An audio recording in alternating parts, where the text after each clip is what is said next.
When I was first hired in 1973 by Torrance, my younger brother's first reaction was, "What? Don't you know about Torrance and the history of what they do there to black people?" And my response was, "I need a job. I'm getting married." And Torrance called and I went in for an interview and I was hired. I stayed in Torrance for 37 years.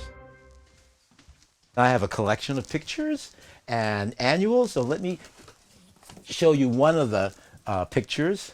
This is when I was middle school principal. I was dressed a little less formally, but after a while I decided I was going to wear suits only. I can't believe this is another picture of me. I was some kind of duck. I have no idea, but this was for a school event where I had to prove my courage by letting a professional biker come over me from a ramp. I was willing to do anything for the cause. So there's a proof that I did it. I received a job as a teacher and then as an assistant principal and then a principal. I was the first black teacher at the high school, and students would openly come into my room and say, "You're my first black teacher. I've never had a black teacher."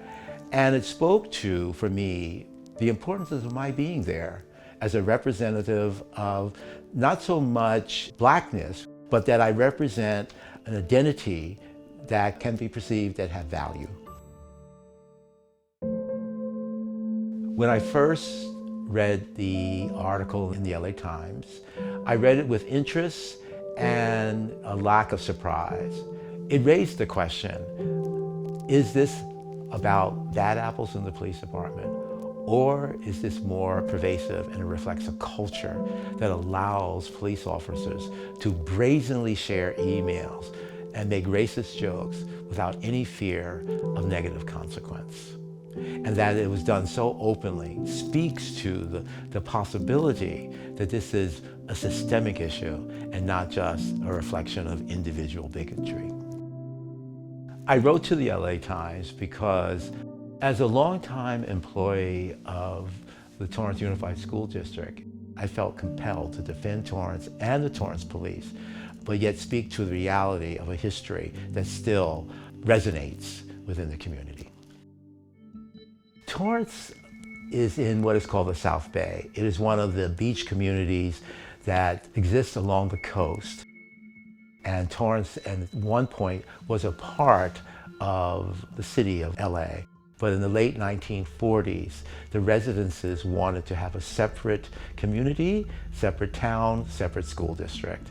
And so a separate school district was created, and the district was perceived as a white flight school district. And the district remained white for decades.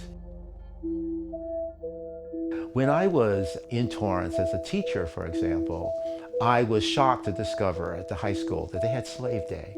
Students bidded for other students to serve them for a day. They put a picture of the slave auction in the yearbook, and it was a tradition. The following year, that tradition stopped.